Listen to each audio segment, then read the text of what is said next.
ফিরকায়ে নাজিয়া, মুক্তিপ্রাপ্ত দল এবং তাদের বৈশিষ্ট্য।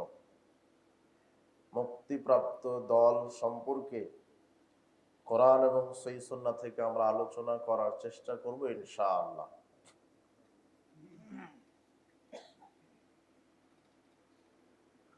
যুগে যুগে মানুষকে দিকভ্রান্ত করার জন্য শয়তান অনেক পদক্ষেপ নিয়ে কাজ করে আসছে, করছে, কিয়ামত পর্যন্ত করবে। তবে যারা মুমিন, আল্লাহ কোরআন মাজিদে বলেছেন তাদেরকে শয়তান দিকভ্রান্ত করতে পারবে না। পৃথিবীতে আল্লাহ সুবহানাহু ওয়া তাআলা মানুষকে সৃষ্টি করে পৃথিবীতে প্রেরণ করেছেন তার দাসত্ব, তার আনুগত্য করার জন্য। মানুষ আল্লাহকে মেনে চলবে, মানুষ ধাপে ধাপে দিকভ্রান্ত হবে। এই জন্য আল্লাহ সুবহানাহু ওয়া তাআলা যুগে যুগে নবী রাসূলদের মাধ্যমে, গাইডলাইনের মাধ্যমে জাতিকে সতর্ক করেছেন জাহান্নাম থেকে, সুসংবাদ দিয়েছেন জান্নাতের দিকে। আল্লাহ সুবহানাহু ওয়া তাআলা কোরআন মাজিদে বলছেন, ইন্নাদ-দীনা ইনদাল্লাহিল ইসলাম, নিশ্চয় আল্লাহ সুবহানাহু ওয়া তাআলার মনোনীত দ্বীন ইসলাম। আল্লাহ সুবহানাহু ওয়া তাআলা কোরআন মাজিদের অন্যত্র বলছেন, ওয়া মা ইয়াবতাগি গায়রাল ইসলামিদ দীনান ফালা ইউকবালা মিন ওয়া হুয়া ফিল আখিরাতি মিনাল খাসিরিন। যারা ইসলামকে বাদ দিয়ে অন্য কোনো মতবাদ, অন্য কোনো ধর্ম, অন্য কোনো ইজাম, অন্য কোনো নীতি আদর্শ মেনে দুনিয়াতে জীবনযাপন করবে, আল্লাহ তার বিচারের মাঠে কোনো আমল, ঈমান কবুল করবেন না। আল্লাহ সুবহানাহু ওয়া তাআলার পক্ষ থেকে একমাত্র মনোনীত দ্বীন হলো ইসলাম। ইসলাম ব্যতীত পৃথিবীতে যত মতবাদ আছে, যত ইজাম ধর্ম আছে, সব মানুষের তৈরি করা। একমাত্র আল্লাহর পক্ষ থেকে মানব জাতির জন্য কল্যাণকর দ্বীন হচ্ছে কি? ইসলাম। পৃথিবীর মানুষকে ইসলামের উপরে থাকতে হবে।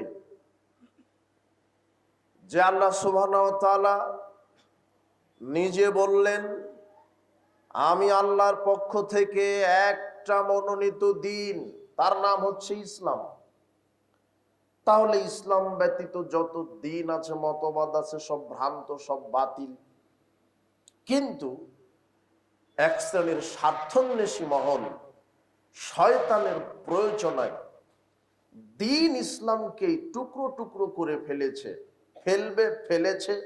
আরো আগামীতে ইসলামকে ভেঙে খান খান করে বিভিন্ন দল, উপদল, তরিকায় বিভক্ত করবে, মানুষকে জাহান্নামে নিয়ে যাওয়ার জন্য। এটা শয়তানের একটা প্রাণপণের চেষ্টা। ইসলামের লেবাস পরে দিন কায়েমের নামে ইসলামের মধ্যে শত শত দল উপদল তৈরি করবে, কোরআন হাদিস বিকৃত করে মানুষের ঈমানকে চুরি করবে, মানুষের আমলকে নষ্ট করবে। এই কথা আল্লাহ সংশোধন, সতর্ক করেছেন কোরআন মাজিদে। মুহাম্মদ সাল্লাল্লাহু আলাইহি ওয়াসাল্লাম তিনিও হাদিসের মাধ্যমে আমাদের বলে গেছেন, আল্লাহর পক্ষ থেকে যেমন দ্বীন ইসলাম, একমাত্র দ্বীন ইসলাম, এটা আল্লাহ বলেছেন। ওই আল্লাহ বলেছেন কোরআন মাজিদে যে ইসলামকেই মানুষ খণ্ড বিখণ্ড করে ফেলবে।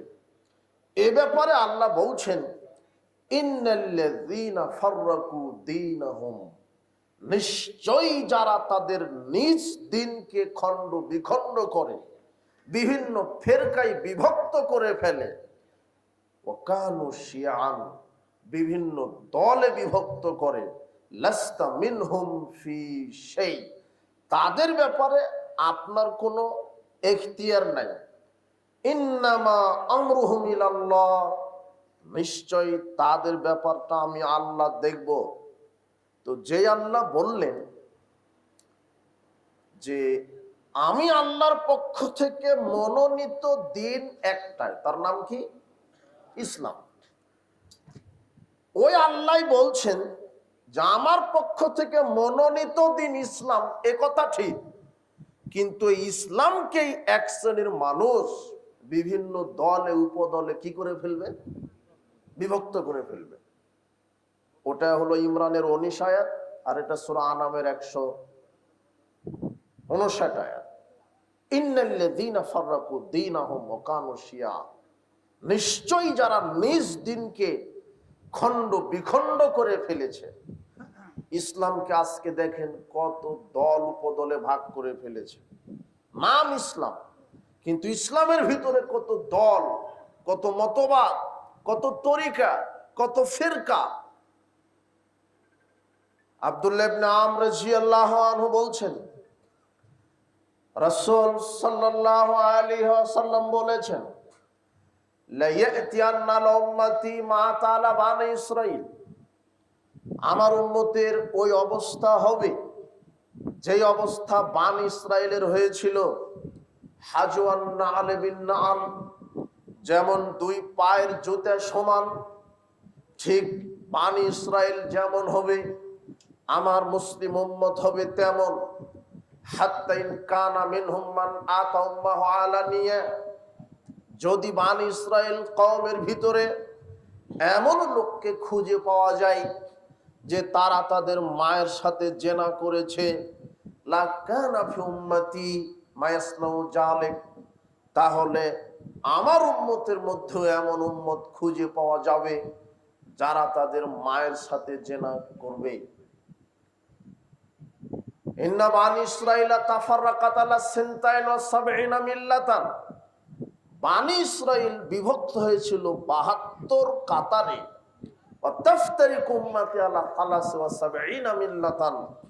আর মুসলমান উম্মত বিভক্ত হবে 73 কাতারে।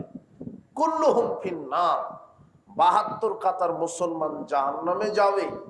ইল্লা মিল্লাতান ওয়াহিদাতান, এক কাতার জান্নাতে যাবে। যখন আল্লাহর নবী বললেন 72 কাতার হবে মুসলমানেরা, 73 কাতার হবে মুসলমানেরা, এর মধ্যে 72 কাতার জাহান্নামে যাবে, এক কাতার ব্যতীত। তখন সাহাবীগণ বলছেন, মান হিয়া ইয়া রাসূলুল্লাহ, এক কাতার কারা? যারা সরাসরি জান্নাতে যাবে তারা কারা? যারা সরাসরি জান্নাতে যাবে বিচারের মাঠে তারা কারা?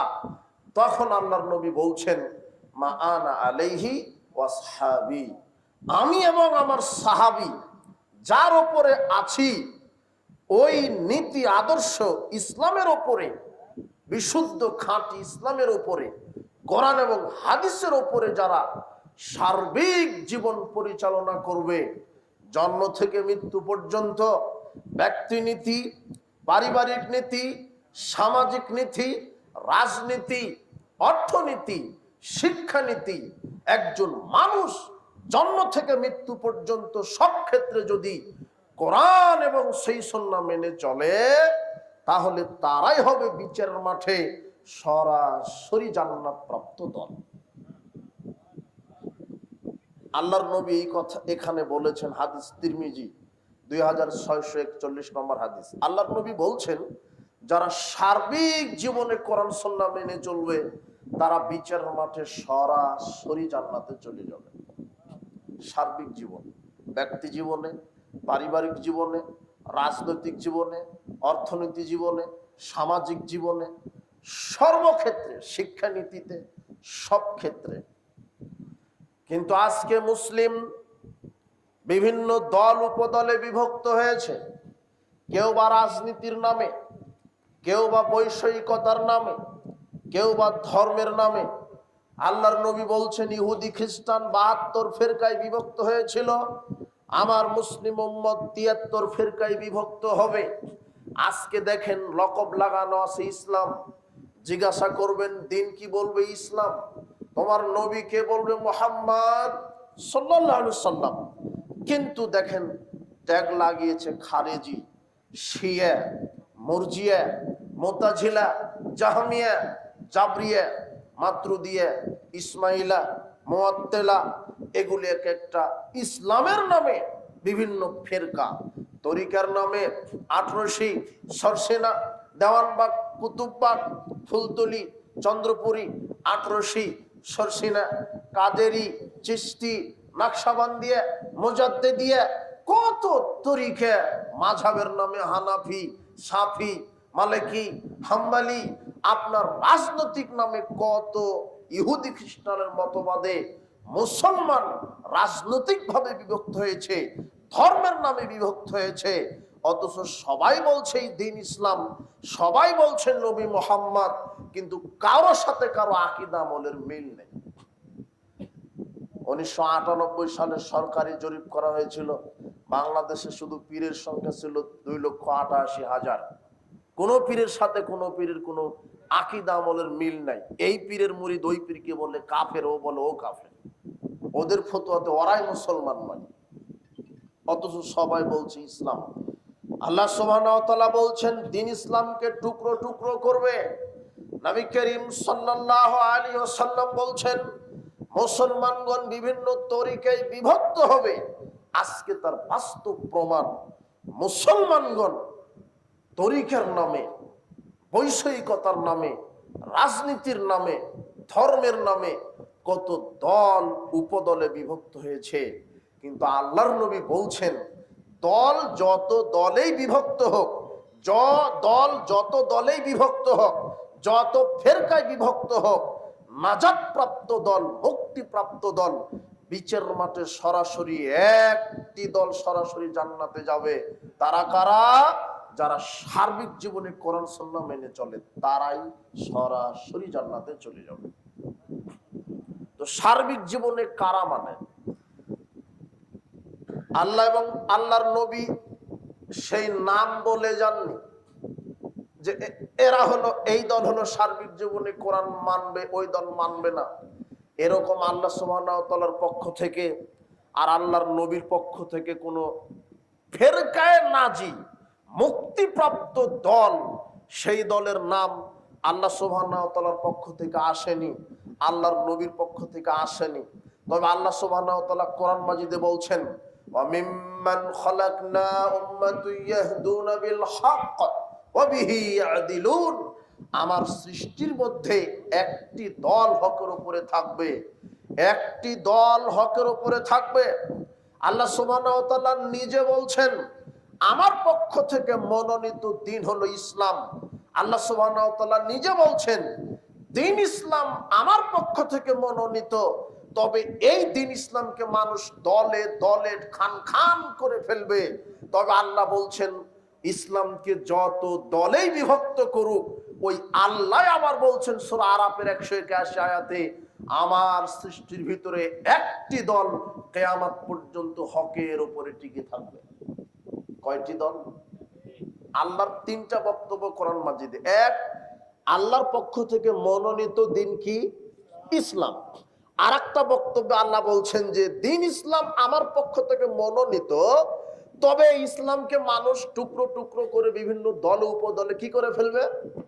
ভাগ করে ফেলবে। তৃতীয় বক্তব্যে বলছে যে দল যতই হোক কিয়ামত পর্যন্ত একটি দল হকের উপরে থাকবে। এটাও কার বক্তব্য? তিনটা বক্তব্য আল্লাহ কোরআন মাজিদে স্পষ্ট করেছেন। প্রথম আয়াত সূরা ইমরানের 19 আয়াত, দ্বিতীয় আয়াত সূরা আনামের 159 আয়াত, আর তৃতীয় আয়াতে তিনি বলছেন সূরা আরাফের 181 আয়াত দ্বীন ইসলাম মনোনীত, ইসলামকে ভেঙে টুকরো টুকরো করবে। তৃতীয়ত আল্লাহ বলছেন দল উপদল ফেরকা যতই হোক হকের উপরে থাকবে কয়টা দল? একটি। নবী করিম সাল্লাল্লাহু আলাইহি ওয়াসাল্লাম বলছেন লা তাযালু তায়ফাতুম মিন উম্মতি যাহিরিন আলাল হক। কিয়ামত পর্যন্ত আমার উম্মতের একটি দল হকের উপরে বিজয়ী থাকবে। কিয়ামত পর্যন্ত আমার উম্মতের একটি দল হকের উপরে বিজয়ী থাকবে, পরিত্যাগকারীরা তাদের কোনো ক্ষতি করতে পারবে না। সহিহ মুসলিমের 1920 নম্বর হাদিস। তাহলে আল্লাহর নবীও বলছেন যে মুসলমানগণ বিভক্ত হবে 73 কাতারে। তো কাতার যতই হোক, আমার উম্মতের মধ্য থেকে কিয়ামত পর্যন্ত কয়টি উম্মত, কয়টি দল হকের উপরে থাকবে? আল্লাহর কথা আর আল্লাহর নবীর কথা কি হয়ে গেল? মিলে গেল। ইসলামের নামে যতই দল হোক, কিন্তু হকের উপরে থাকবে কয়টা? একটা। আল্লাহর নবী বলছেন আমার মুসলমান উম্মত বিভক্ত হবে 73 কাতারে। মুহাদ্দিসগণ বলছেন আরবি ভাষা অলঙ্কারে বাগরীতিতে আল্লাহর নবী 73 বলেছেন, তবে এটা 73 কেন, শত শত দলে বিভক্ত হতে পারে। তার মানে আল্লাহর নবী এই কথা বলছেন মুসলমানগণ শত শত দলে বিভক্ত হলেও কিয়ামত পর্যন্ত আমার একটি দল হকের উপরে বিজয় থাকবে, আর তারাই সরাসরি বিচারের মাঠে জান্নাতে প্রবেশ করবে। এই ফ্যানটা বন্ধ করে দেন, গরম লাগো, সমস্যা নেই।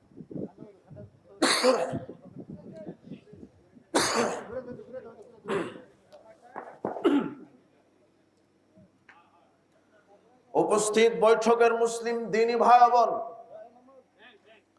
আপনি এক খেলা আমার দিকে লক্ষ্য করুন।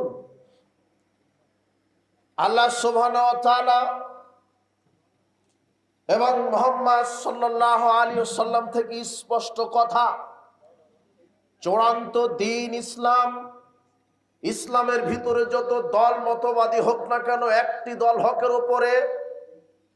নবী করিম সাল্লাল্লাহু আলাইহি ওয়াসাল্লাম বলছেন কিয়ামত পর্যন্ত একটি দল হকের উপরে বিজয়ী থাকবে, পরিত্যাগকারীরা তাদের কোনো ক্ষতি করতে পারবে না। এই পর্যন্ত কথা।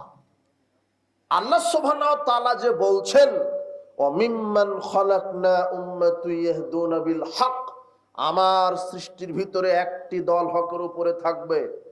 আর নবী করিম সাল্লাল্লাহু আলাইহি ওয়াসাল্লাম যে বললেন যে আমার উম্মতের মধ্যে একটি দল কিয়ামত পর্যন্ত হকের উপরে বিজয়ী থাকবে, এই একটা আয়াত আর এই একটা হাদিসকে সামনে রেখে গবেষণা করে যারা পৃথিবীতে, যারা বড় বড় মুহাদ্দিস, মুফাসসির, মুফতি, যাদের মাধ্যমে পৃথিবীতে ইসলাম টিকে আছে, বড় বড় আলেম ওলামা, ফুকাহা, ওলামা, সলেহিন, সিদ্দিকিন, সুহাদা, আলেম, খতিব, মুফাসসির, মুহাদ্দিস, এমনকি ইহুদি খ্রিস্টানও এই আয়াত এবং ওই হাদিসকে তদন্ত করে একটি দলের নাম কলমে লিখতে গিয়ে, মুখে বলতে গিয়ে যেই দলের নাম মুক্তিপ্রাপ্ত দল হিসেবে উল্লেখ করেছেন, সেটার নাম হচ্ছে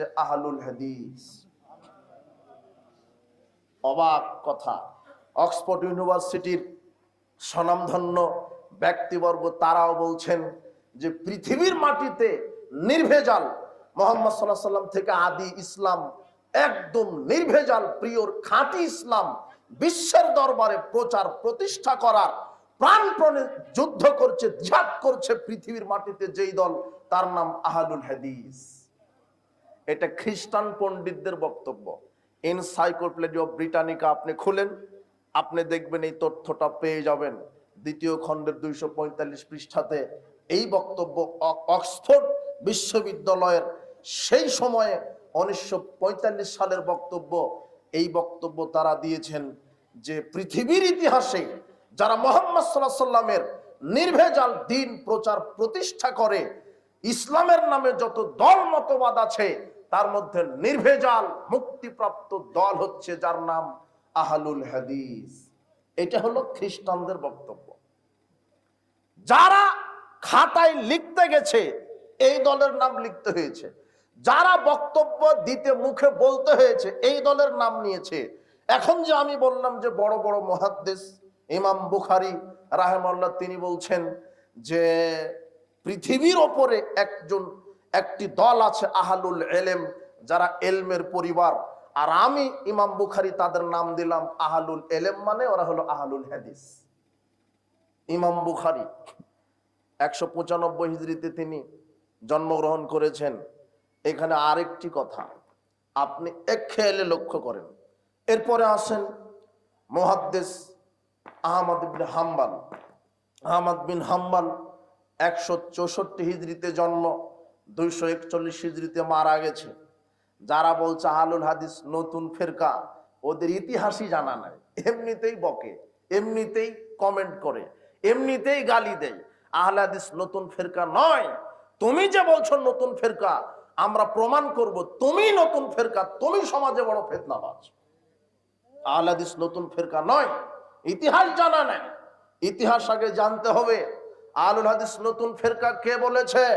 মুহাম্মদ সাল্লাল্লাহু আলাইহি সাল্লামের রেখে যাওয়া দ্বীন, শরিয়া, কোরআন এবং হাদিস যারা আজ পর্যন্ত প্রতিনিধিত্ব করে আসছে তারা আহলুল হাদিস। প্রখ্যাত তাবি বিদ্যান ইমাম শাফি রাহিমাহুল্লাহ, যিনি 22 হিজরিতে জন্মগ্রহণ করেছেন, 104 হিজরিতে মারা গেছেন। মোটামুটি 1350 বছর পূর্বের কথা। 1350 বছর পূর্বে ইমাম শাফি রাহিমাহুল্লাহ বলছেন, লাবিস্তাকবালতু মিন আমরি মাস্তাকবারতু মাহাদ্দাসতু ইল্লা মা'আজমা আলাইহি আহলুল হাদিস। এখন আমি যেটা জানছি, মানে 37 হিজরির পরে এক শ্রেণীর ওই শিয়া মতাবলম্বী, এরপরে আপনার খারেজি মতাবলম্বী, এরা ইসলামের ভিতরে বিদআতকে ঢোকানোর চেষ্টা করেছিল 37 হিজরির পরে। তখন ইমাম শাফি বলছেন যে এখন যেটা আমি জানছি যে ইসলামের ভিতরে ভ্রান্ত হাদিস, আমল, আকীদা ঢোকানো হচ্ছে, এটা যদি আমি আগেই জানতাম তাহলে আমি যারা আহলুল হাদিস অর্থাৎ যারা সাহাবায়ে কেরাম তাদের নিকট থেকে যে হাদিসগুলি শুনেছি আমি শুধু সেটাই বর্ণনা করতাম। কিন্তু এখন ইসলামের ভিতরে শিয়া ফিতনা ঢুকে গেছে, খারেজি ফিতনা ঢুকে গেছে, তরিকার ফিতনা ঢুকে গেছে। একমাত্র নির্ভরযোগ্য এলেম সাহাবীদের থেকে এলেম নিতাম আর সাহাবীদের রেখে যাওয়া হাদিসকে প্রচার করতাম। আর ইমাম শাফি সাহাবীদের জামাতের নাম দিয়ে গেছে আহলুল হাদিস। কে নাম দিয়ে গেছে? এটা হলো 104 হিজরির বক্তব্য। কত হিজরির বক্তব্য? তাজকিরাতুল হুফাজ প্রথম খণ্ডের 82 পৃষ্ঠাতে এই কথা লেখা আছে। ইমাম শাফির বক্তব্য লেখা আছে আজ থেকে 1350 বছর পূর্বে তাবি বিদ্যান, মানে সাহাবীদের ছাত্র, যেটা তাবি বিদ্যান বলছেন আমরা সাহাবীদের জামাতকে আহলুল হাদিস জামাত বলতাম। সুবহানাল্লাহ। তো আপনি যে বলছেন আহলে হাদিস নতুন ফিরকা, যে বলছে সে কোনো মাযহাবপন্থী, আর মাযহাবের জন্ম হয়েছে 400 হিজরির পরে, ওর দাদারও জন্মের আগে, ওর দাদারও জন্মের আগে আহলে হাদিসের জন্ম। মানে আহলে হাদিস মানেই সাহাবীদের দল। কাদের দল? সাহাবীদের দল। ওর ইতিহাস তো জানা নাই। ওর হুজুর যা বলে তাই বলে, ও হুজুর যা বলেছে তাই। হুজুর বলেছে হাদিসে থাক থাক, মাঝাবে নাই, মানা যাবে না, বলো সেটাই মেনে চলে।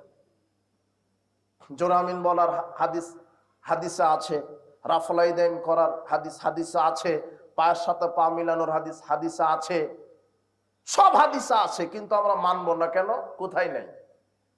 মাঝাবে নাই তাই মানবো না। তাহলে একে কি বলবেন? ও বলবেনটা কি? হুজুর যা শিখেছে তাই বলে, কোনো ইতিহাসও জানার চেষ্টা করলো না। বলছিলাম পৃথিবীর যে ইসলামের স্কলার, যিনি ধর্মের নামে পণ্ডিত, যিনি মুহাদ্দিস, যিনি মুফাসসির, যিনি ফকিহ, সে যেই হোক, নাজি ফিরকার বক্তব্য মুখে আনতে গেলে যার নাম নিয়েছেন যেই দলের, সেই নাম হচ্ছেন আহলুল হাদিস। ইমাম শাফি রাহিমাহুল্লাহ 1350 বছর পূর্বে সাহাবীদের জামাতকে বলে গেছেন যে মুক্তিপ্রাপ্ত দল হচ্ছে আহলুল হাদিস। এরপরে আপনাকে দেখাই 104 হিজরির বক্তব্য। এরপরে আব্দুল্লাহ ইবনুল মুবারক, ইনিও প্রখ্যাত তাবি বিদ্বান।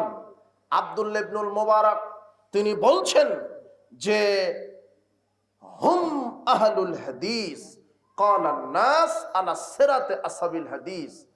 নাজি ফিরকা হচ্ছে আহলুল হাদিস এবং আহলুল হাদিসগণ সিরাতে মুস্তাকিমের উপরে দৃঢ়ভাবে আছে। আহলুল হাদিসগণ সিরাতে মুস্তাকিমের উপরে দৃঢ়ভাবে আছে।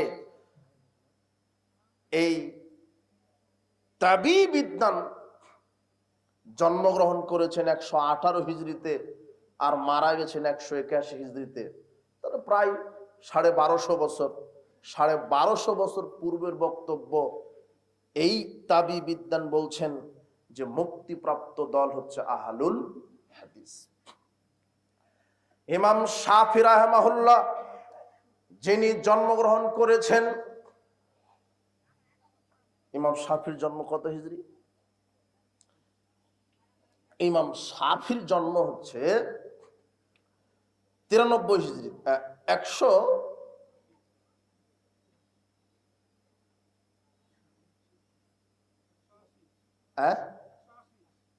না, হ্যাঁ হ্যাঁ 150 হিজরি। ইমাম শাফি রাহিমাহুল্লাহ জন্মগ্রহণ করেছেন 150 হিজরিতে। 150 হিজরিতে ইমাম শাফির জন্ম। ইমাম শাফি রাহিমাহুল্লাহ বলছেন, ইজা রাআইতু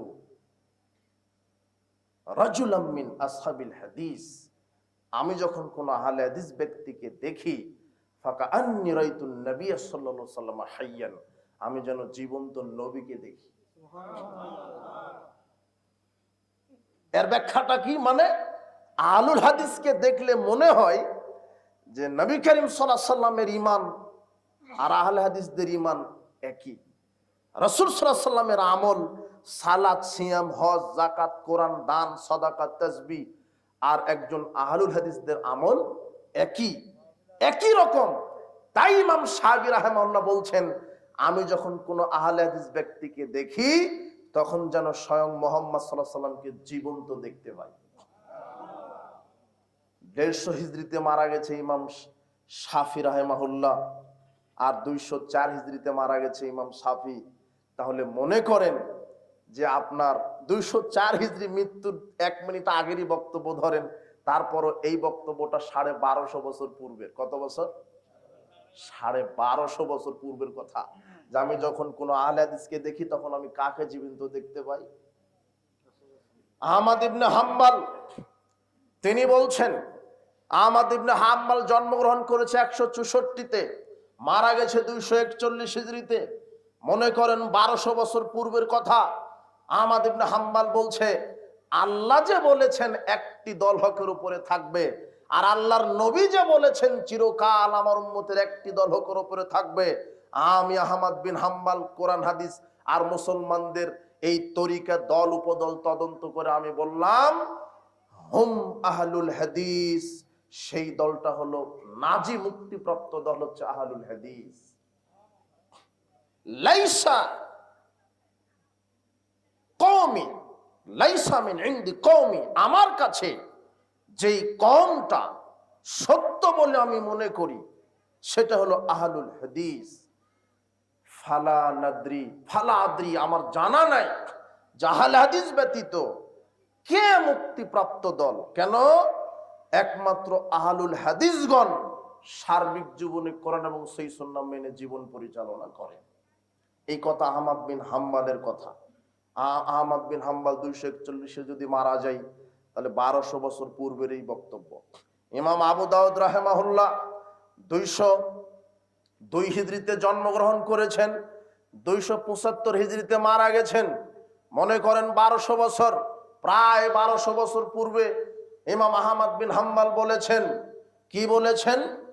যে লাউল হাযিল সাবা লাম দারাসাল ইসলাম ইয়ানি আসহাবুল হাদিস, যদি আহলে হাদিস আলেম ওলামা, আহলে হাদিস ফকিহ, আহলে হাদিস বিদ্বানগণ পৃথিবীতে না থাকতো তাহলে পৃথিবীর ইতিহাস থেকে নবী করিম সাল্লাল্লাহু আলাইহি ওয়াসাল্লামের বিশুদ্ধ দ্বীন ইসলাম আগেই মিটে যেত। আজকে জাতির উপরে পৃথিবীতে বিশুদ্ধ ইসলাম টিকে আছে। মানুষ শিরককে শিরক জেনেছে, বেদাতকে বিদাত জেনেছে। একমাত্র আহলে হাদিস আলেম ওলামাদের দীর্ঘ অতন্দ্র প্রহরী এই চির প্রচেষ্টার মাধ্যমেই আজও পৃথিবীতে নির্ভেজাল আদি ইসলাম আজও জীবন্ত আছে কিয়ামত। এই কথা ইমাম আবু দাউদ বলছেন এই কথা। কিন্তু আহলে হাদিসগণ মানুষকে শিখিয়েছে সুন্নাহ কোনটা, বিদআত কোনটা, তাওহীদ কোনটা, শিরক কোনটা। উপস্থিত বৈঠকের মুসলিম দিনী ভাই বোন, বলছিলাম বিদ্বানগণ এইভাবে মুক্তিপ্রাপ্ত দলের নাম নিয়েছেন। খলিফা হারুনুর রশিদ, যিনি জন্মগ্রহণ করেছেন 149 হিজরিতে, মারা গেছেন 193 হিজরিতে, অল্প কিছুদিন বেঁচে ছিলেন। খলিফা হারুনুর রশিদ তিনি খলিফা থাকার সময় বলছেন, তলাক্তু আরবাতান ফাওয়াজাতু ফি আরবাতিন, আমি মুসলমানের 4টি দলকে বেছে নিলাম, বিশ্বস্ত 4টি দল, দেখি 4টি দল, 4টি দল বেছে নিয়ে 4টি দলের মধ্যে আমি 4টি আকীদা মানহাজ তালাশ করলাম, আমি 4টি নীতি আদর্শ খুঁজে পেয়েছি। তলাক্তুল কুফরা, আমি কুফরি খুঁজলাম। ফাওয়াজাতুহু ইনদাল মুতাজিলা, আমি কুফরি খুঁজে পেলাম যারা মুতাজিলা তাদের ভিতরে। তলাক্তুল কালাম ওয়া শাগাবা, আমি মিথ্যা কুতর্ক খুঁজলাম। ফাওয়াজাতুহু ইনদার রাফিজা ইনদার জাহমিয়া, আমি মিথ্যা আর কুতর্ক খুঁজে পেলাম জাহমিয়া যারা অদৃষ্টবাদী, এদের ভিতরে খুঁজে পেলাম। তলাক্তুল কিযবা, আমি মিথ্যা খুঁজলাম যারা ইসলামের মধ্যে মুসলমান নাম নিয়ে ইসলামের ভিতরে সবচেয়ে মিথ্যাচার করে কে। ফাওয়াজাতু ইনদা রাফিজাতি, আমি রাফিজি শিয়াদের মধ্যে পেলাম সবচেয়ে মিথ্যাবাদী ফেরকা হচ্ছে রাফিজি শিয়া। খলিফা হারুনুর রশিদ শিয়াদের বিরুদ্ধে বক্তব্য দিয়ে গেছেন আজ থেকে 1300 বছর পূর্বে। খলিফা হারুনুর রশিদ এই রাফিজি শিয়াদের বিরুদ্ধে বক্তব্য দিয়ে গেছেন আজ থেকে 1300 বছর পূর্বে। ইমাম ইবনে তাইমিয়া রাহিমাহুল্লাহ বলছেন, আর রাফিজাতু আকদাবুন নাস ফিহিম কাদিমুন, সবচেয়ে প্রাচীন যেই ভ্রান্ত মুসলমান নামের নামধারী যেই ফেরকাটা রাফেজি শিয়া ফেরকা, এই ফেরকা হচ্ছে সবচেয়ে মিথ্যাবাদী ফেরকা। রাফেজি শিয়ারা ইসলামের নামে যত মিথ্যাচারণ করেছে পৃথিবীর ইতিহাসে, ইহুদি খ্রিস্টান অন্য কোনো ধর্ম মত অবলম্বী এরা ইসলামের নামে এত মিথ্যা আরোপ করেনি। আজকে আপনি ইরানের শিয়া প্রীতি দেখাচ্ছেন, আমরা তো বুঝতে পারতাম না আপনার ইসরায়েল আর ইরান যদি যুদ্ধ না লাগতো বাংলাদেশের অলিতে গলিতে শিয়ারা ভরে আছে, এটা আমরা বুঝতেই পারতাম না।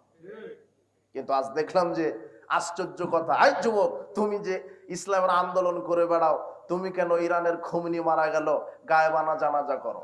ইরানের খোমেনির গায়েবানা জানাজা করলে কাবিরা গুনাহ হবে। তুমি কি জানো খোমেনি কি? খোমেনির আকীদা, ইরানের রাফেজি শিয়া, আর তুমি কি ফতোয়া ইসলামের জ্ঞান রাখো? তুমি কোথায় বাংলাদেশ ঢাকা বিশ্ববিদ্যালয়ে গায়েবানা জানাজা করলে? গায়েবানা জানাজার ফতোয়া হলো এই, যে ব্যক্তিটার একবার জানাজা হয়েছে তার আর জানাজা গায়েবানা লাগবে না, যার জানাজা হয়নি তার পড়তে পারে। তো তোমার খোমেনির তো জানাজা হয়েছে, তারপরে তুমি গায়েবানা জানাজা পড়লে কেন? আর খোমেনি প্রীতি কেন তোমার? ইরানের এই রাফেজি শিয়ারা ইসলামের নামে সবচেয়ে বেশি বৃদ্ধাচারণ করেছে, মিথ্যা অপবাদ তহমত দিয়েছে। আপনি অবাক হবেন, আপনার তাদের আকীদা মানহাজ সম্পর্কে জ্ঞান নেই, তাই আপনি মনে করছেন তারা মুসলমান। আপনাকে অবগতিতে রাখি, সতর্ক করি, ইরানের রাফেজি শিয়া সবচেয়ে ঈমান বিধ্বংসী আকীদা তারা পোষণ করে। এই রাফেজি শিয়াদের আকীদা হলো যে আসলে নবী হওয়ার ক্ষমতা মুহাম্মাদের ছিল না, নবী হওয়ার ক্ষমতা ছিল আলীর।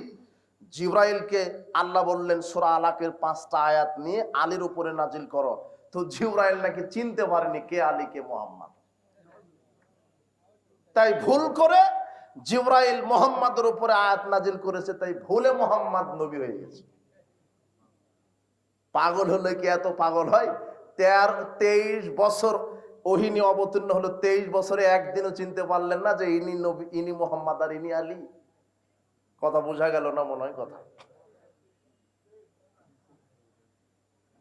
আশ্চর্য কথা, এই একটা আকীদাতেই তো তারা মুসলিম না।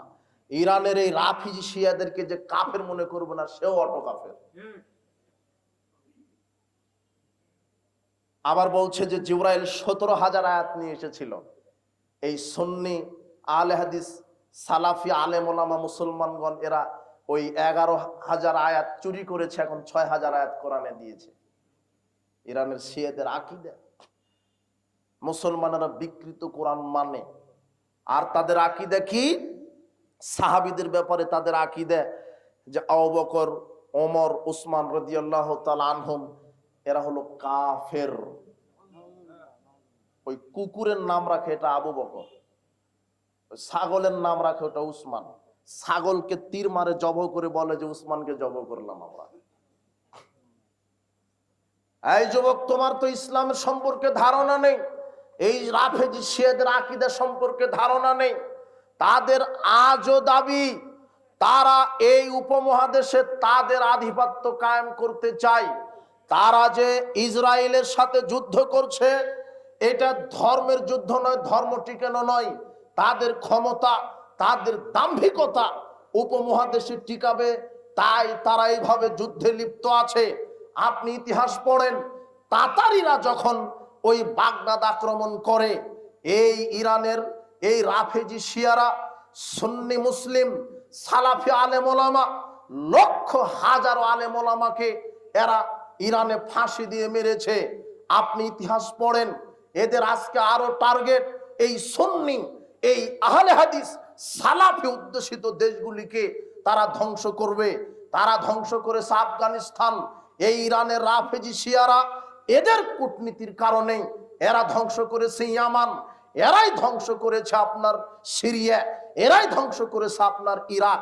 আর যেদিন তাতারিরা বাগদাদ আক্রমণ করে, হালাকু খানের পিছনে সবচেয়ে কূটনীতি কুবুদ্ধি, এই কূটনীতি চাল পরামর্শ করে এই রাফেজি শিয়ারা এই হালাকু খানের দলে তাদের আধিপত্য কায়েম করবে বলে ইরানের বাগদাদ ধ্বংসের মূল হোতাই ছিল এই ইন্টারন্যাশনাল মুনাফিক এই রাফেজি শিয়ারা।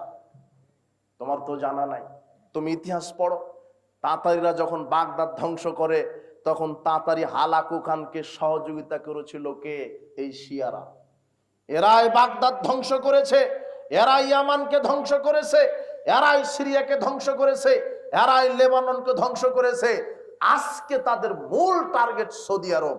সৌদি আরব টার্গেট করে ওরা কাবা ঘর আর ওই তোমার হলো মক্কা মদিনা উঠিয়ে নিয়ে যাবে ইরানে। ওদের মূল টার্গেট কাবা ঘর ধ্বংস করা। ওই সৌদি আরব যদি দখল করতে পারে, প্রথম তাদের কাজ হবে আবু বকর, ওমর, উসমান রাদিয়াল্লাহু আনহুম এদের কবর খনন করে এদেরকে উঠাবে, উঠিয়ে তাদেরকে হলো পারে ওই ফাঁসি দিয়ে মারবে। কেন? ওদের কূটনীতির কারণে মোহাম্মদ নবী হয়েছে, আসলে আলী নবী হতো। আর আয়েশা রাদিয়াল্লাহু আনহাকে মনে করে হলো জেনাকারিনী নারী, অথচ আল্লাহ সুবহানাহু ওয়া তাআলা আয়েশা রাদিয়াল্লাহু আনহার সতীত্বের সার্টিফিকেট স্বরূপ 10টা আয়াত নাজিল করেছেন কোরআনে। আজকে যদি এই রাফেজি শিয়া তোমার ওই সৌদি আরব দখল করে, তাহলে আয়েশার কবর খনন করবে, করে আয়েশা রাদিয়াল্লাহু আনহাকে উঠিয়ে তাকে রজম করবে। মানে ওদের আকীদা ও কি নারী? জেনাকারিনী নারী। তো বলো ওরা মুসলমান? এই আকীদা যারা ধারণ করে আপনি তাদের সাপোর্ট করছেন কেন? আশ্চর্য কথা। যারা সাহাবীদের শত্রু, যারা নবীর শত্রু, মুসলিম বিশ্বে বর্তমানে 3টি দেশ আছে যারা মুসলমানের সাথে মুনাফিকি করছে। সালাফি উদ্দেশিত দেশ, সুন্নি মুসলমান, আহলে হাদিস যারা মুসলমানের বর্তমানের সবচেয়ে বড় শত্রু, তার 1 নাম্বার মুসলমানের সবচেয়ে বড় শত্রু হলো এই রাফেজি ইরানের শিয়ারা। দ্বিতীয়ত হলো ইহুদি ইসরায়েল, আর তৃতীয়ত হলো তোমার হলো খালাতো ভাই আমেরিকা। খুব তো তুমি আমেরিকার দালালি করো, ইসরায়েলের দালালি করো, আর আমাদেরকে ট্যাগ লাগাও ইহুদিদের দালাল। পৃথিবীর ইতিহাসে মুহাম্মদ সাল্লাল্লাহু আলাইহি ওয়াসাল্লাম থেকে শুরু করে আজ পর্যন্ত ইহুদি, খ্রিস্টান এদের বিরুদ্ধে মুখে বলতে গিয়ে, আন্দোলন করতে গিয়ে, কলমে লিখতে গিয়ে সবচেয়ে যারা অত্যন্ত প্রহরী হিসেবে প্রতিবাদ করেছে, ইহুদি খ্রিস্টানের বিরুদ্ধে যারা জিহাদ করেছে, এক ব্যক্তি তারাই হচ্ছে আহলুল হাদিস।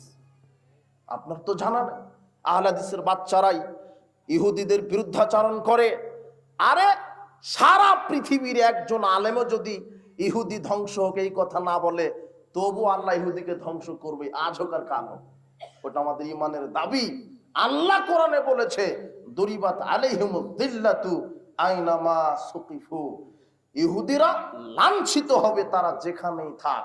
দরিবাত আলাইহিমুদ দিল্লাতু ওয়াল মাসকানা, তারা দারিদ্রতা নিয়ে ফিরেছে, তারা অবহেলিত হয়ে ফিরেছে, তারা আজ হোক আর কাল হোক ধ্বংস হবেই। ইহুদি জাতি ধ্বংস হবেই। মুসলমানের চিরশত্রু ইহুদি, মুসলমানের চিরশত্রু আপনার বর্তমান আমেরিকা। আপনি খামোখাই জাতিসংঘে আপনার অধিকারের দাবি করেন, আপনি মুরগিটা শিয়ালের কাছে দিচ্ছেন কেন? 57টা মুসলিম রাষ্ট্রের দাবি থাকবে যে 57টা মুসলিম রাষ্ট্রের আলাদা জাতিসংঘ গঠন করতে হবে, না হলে আপনি অধিকার ফেরত পাবেন না। বলছিলাম উপস্থিত বৈঠকের মুসলিম দিনী ভাই বোন, শিয়া প্রীতিকে ত্যাগ করুন। এই রাফেজি শিয়া মুসলমানের চিরশত্রু। ইমাম ইবনে তাইমিয়া রাহিমাহুল্লাহ আজ থেকে 1200 বছর পূর্বে এই কথা বলেছেন। খলিফা হারুন রশিদ 1300 বছর পূর্বে এই রাফেজি শিয়াদের বিরুদ্ধে বক্তব্য দিয়েছেন। তিনি বলছেন যে আমি মিথ্যা খুঁজেছি, দেখলাম যে রাফেজি শিয়ারা সবচেয়ে বেশি মিথ্যাবাদী। এরপরে খলিফা হারুন রশিদ বলছেন, কি বলছেন? তলাবতুল হক, আমি সত্য খুঁজে দেখলাম। ফাওয়াজাতুহু মা আসহাবিল হাদিস, আমি সত্য খুঁজে পেয়েছি আহলে হাদিসদের মধ্যে। কাদের মধ্যে পেয়েছেন সত্যটা? আমার কথা হলো সারফা সাবুল হাদিসের 5 পৃষ্ঠার বক্তব্য এটা, খলিফা হারুন রশিদের বক্তব্য এইটা। 1300 বছর পূর্বে খলিফা হারুন রশিদ বলছেন যে আমি সত্য খুঁজলাম পেয়েছি আহলে হাদিসদের মধ্যে। এটা হলো বক্তব্যটা 193 হিজরি। কত হিজরি? 93। 193 হিজরির বক্তব্য। যারা বলছে যে আহলে হাদিস নতুন ফিরকা, এখন তাদের ইতিহাস একটু টানার চেষ্টা করি। পৃথিবীতে প্রসিদ্ধ মাযহাব কয়টা আছে? 4টা। ইমাম মালিক, মালিকি মাযহাব, শাফি মাযহাব, হাম্বলি মাযহাব, আর একটা কি হানাফি মাযহাব। তো এই 4টা মাযহাবের উৎপত্তি হলো কখন, জন্ম হলো কখন? হাফিজ ইবনুল কাইয়িম রাহিমাহুল্লাহ তিনি বলছেন ইন্নামা হাদাসাত হাযিল বিদআ ফি রাবিল কারনিল মাজমুম। এই যে 4টি মাযহাব, এটা উৎপত্তি হয়েছে 400 হিজরির পরে। কত হিজরির পরে? 400 হিজরির আগে 4 মাযহাবের কোনো অস্তিত্ব পৃথিবীতে ছিল না। তাহলে 400 হিজরির পরে যদি মাযহাবের উৎপত্তি হয়, তাহলে আমরা 4 ইমামের জীবনী দেখি। ইমাম আবু হানিফা তিনি জন্মগ্রহণ করেছে 80 হিজরিতে, মারা গেছেন 150 হিজরিতে। কত হিজরি? তাহলে 150 হিজরিতে ইমাম আবু হানিফা পৃথিবীতে নেই। 400 হিজরির পরে যদি মাযহাব তৈরি হয়, তাহলে নিঃসন্দেহে ইমাম আবু হানিফা তার নামে মাযহাব তৈরি করে যান নি। স্পষ্ট কথা। ইমাম আবু হানিফা 150 হিজরিতে মারা গেছে।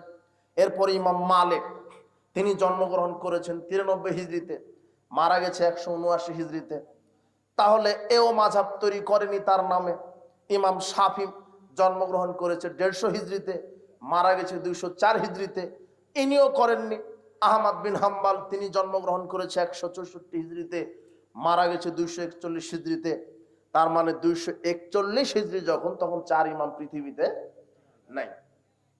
এখন 241 থেকে 400 হতে কত বছর লাগে? 159 বছর। 241 যোগ 159, দেখবেন যে 400। তাহলে 159 বছর পরে, এই 4 ইমামের মৃত্যুর 159 বছর পরে এদের নামে কি তৈরি হলো? এই 4 ইমামের গোষ্ঠী জানে না যে এদের নামে মাযহাব তৈরি হয়েছে। 4 ইমাম মারা যাওয়ার 159 বছর পরে তাদের নামে মাযহাব তৈরি হলো। নিঃসন্দেহে 4 ইমাম তাদের নামে নিজে মাযহাব তৈরি করে যান নি। তাদের নামে মাযহাব তৈরি করা হয়েছে। কে তৈরি করলো? মাযহাব তো তৈরি করেছে, এটা অপরাধ নয়। মাযহাবের নাম ভাঙিয়ে কোরআন এবং সহিহ সুন্নাহকে বিকৃত করে ইমামগণের নামে বহু ভ্রান্ত আমল আকীদা সমাজে চালানো আছে। এইটাই আমাদের দুঃখ। আর এখান থেকে আমাদেরকে আল্লাহ সঠিক বুঝার তৌফিক দান করো। ইমামগণের নাম দিয়ে, মাযহাবের দোহাই দিয়ে কত ভ্রান্ত আমল আকীদা সমাজে ঢুকানো হয়েছে, যেই আকীদার সাথে ইমামদের কোনো সম্পর্ক নাই, যে আমলের সাথে ইমামদের কোনো সম্পর্ক নাই। আশ্চর্য কথা, ইমাম আবু হানিফা রাহিমাহুল্লাহ বলছেন, লা ইয়াহিল্লু লিআহাদিন আয়াখুযা বিকাউলিনা মা লাম ইয়ালাম মিন আইনা খাজনাহু। আমার কোনো কথা গ্রহণ করা হালাল হবে না সেই পর্যন্ত, যেই পর্যন্ত না আমার কথাটা কোরআন হাদিসের সাথে না মিলে যায়। এটা কার কথা? ইমাম আবু হানিফার কথা। ইমাম আবু হানিফা বলছেন যে আমার কথা মানো তখন যখন কার সাথে মিলে যাবে? কোরআন হাদিসের সাথে। আর আমার কথা মানা হালাল হবে না যদি আমার কথাটা কোরআন হাদিসের বিপরীত চলে যায়। এটা সুন্দর কথা বললেন না ইমাম আবু হানিফা? সুন্দর কথা বলেছেন। ইমাম মালিক বলছেন, ইন্নামানা বাশার, আমি একজন মানুষ, উখতি ওয়া উসিবু, আমি ভুল করি সঠিকও করি। আমি একজন মানুষ, আমি ভুল করি সঠিকও করি। ফানজুরু ফির রায়, আমার রায়, আমার মতামতকে তোমরা তদন্ত করো। ফাইন ওয়াফাকা আল কিতাব ওয়াস সুন্নাহ, যদি আমি ইমাম মালিকের কথা কোরআন সুন্নাহর সাথে মিলে যাই, ফাখুযুহু, তাহলে তোমরা মেনে চলো। ওয়া মা লাম ইউফিকহুমা, আর যদি আমি ইমাম মালিকের কথা কোরআন সুন্নাহর সাথে অমিল হয়, ফাতরুকুহু, তাহলে তোমরা বর্জন করো। তাহলে ইমাম মালিকও কোরআন সুন্নাহ মেনে চলতে বলেছেন, ইমাম আবু হানিফাও কোরআন সুন্নাহ মেনে চলতে বলেছেন। ইমাম শাফি রাহিমাহুল্লাহ বলছেন, ইজা রাআইতা কালামি ইউখালিফুল হাদিসা, যখন তুমি দেখবে যে আমার কোনো কথা হাদিসের উল্টা হয়ে যাচ্ছে, ফা'মালু বিল হাদিস, তখন আমার কথাকে দেওয়ালে নিক্ষেপ করে রাসূলের হাদিস অনুযায়ী আমল করো। এই কথা কে বলছেন? ইমাম শাফি। ইমাম আহমদ বিন হাম্বল বলছে, শোনো, লা তুকাল্লিদনি, আমার অন্ধ তাকলিদ করো না। ওয়ালা তুকাল্লিদান্না মালিকান ওয়াল আউজাই ওয়ান নাখিয়া, ইমাম মালিক, ইমাম নাখি, ইমাম আউজাই, এদের তাকলিদ করো না। খুজিল আহকামা মিন হাইসু আখাযু মিনাল কিতাব ওয়াস সুন্নাহ, তারা যেমন কোরআন সুন্নাহ আঁকড়ে ধরেছে, তোমরাও ঠিক কোরআন সুন্নাহ আঁকড়ে ধরে আমল করো। তার মানে চার ইমামই তাদের কথাকে বাদ দিয়ে কোরআন সুন্নাহকে আঁকড়ে ধরতে বলেছেন। সুবহানাল্লাহ। কিন্তু আমরা চার ইমামের নাম ভাঙিয়ে বলছে যে হাদিসে থাক কিন্তু আমাদের মাযহাবে নাই। এরকম মাযহাব মাটির উপরে থাকার চাইতে মাটির নিচে যাওয়া ভালো। কথা বুঝেছেন কি? ওদের ইতিহাসই জানা নাই। ওদের ইমামগণই বলেছে, ইজা সাহাল হাদিসু ফাওয়া মাযহাবুনা, যখন তোমরা সহিহ হাদিস পাবে মনে রেখো সেটাই আমাদের মত, আমাদের নিজস্ব কোনো মত নাই।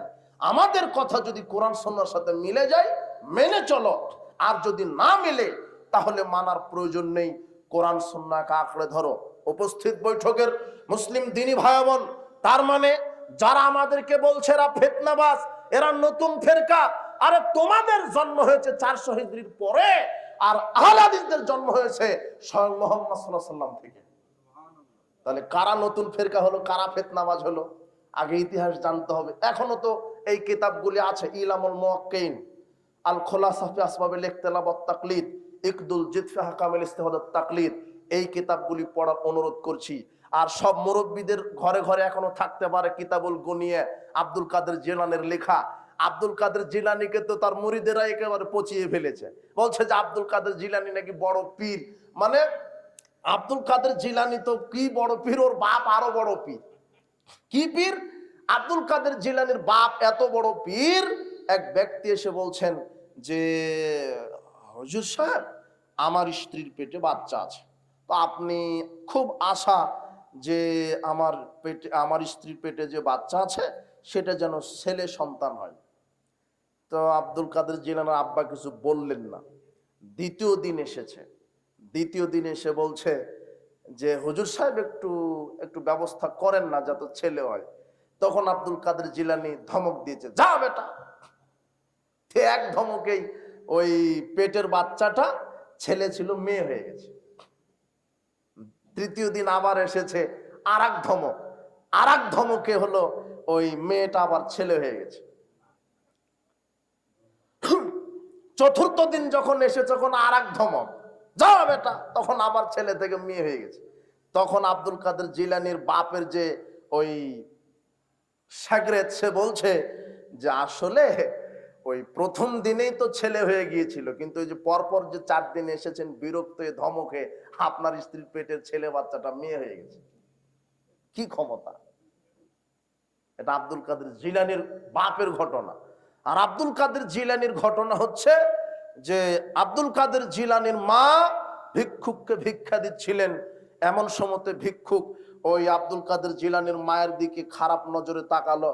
তখন আব্দুল কাদের জিলানী ওই পেট থেকে বের হয়ে বাঘের আকৃতিতে ভিক্ষুককে মেরে দিল। কামেল পাশের হুজুর তাফসীর করছে, হুজুর না খেজুর, অবাক।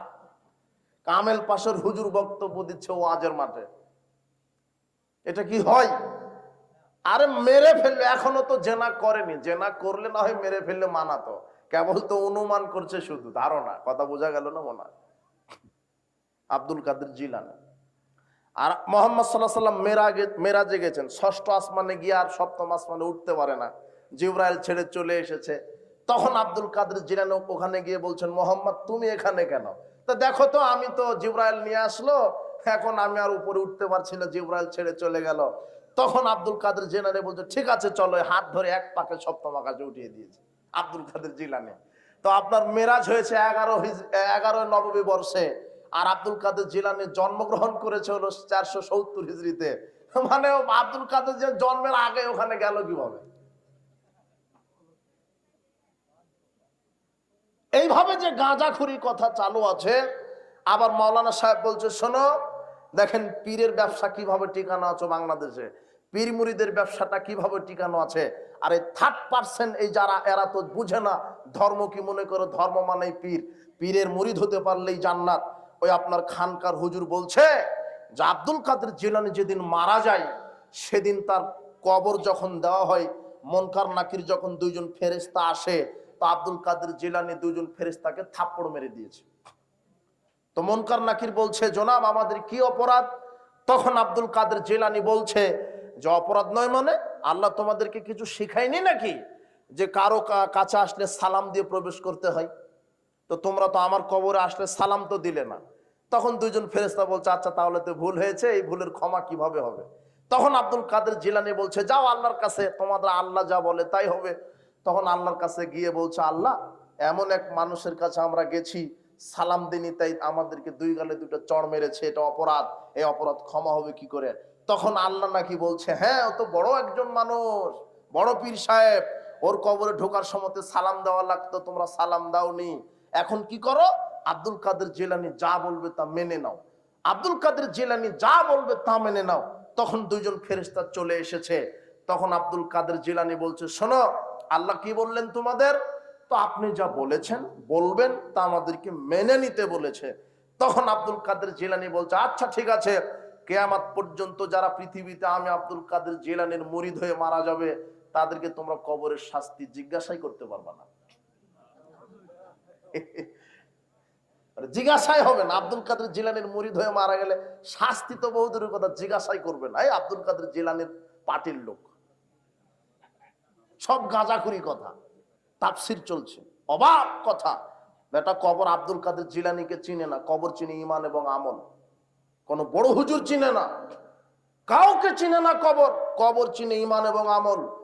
অযথা গাঁজাখুরি কথা সমাজে চালিয়ে পীর মুরিদের ব্যবসাগুলি চালু রাখা হয়েছে।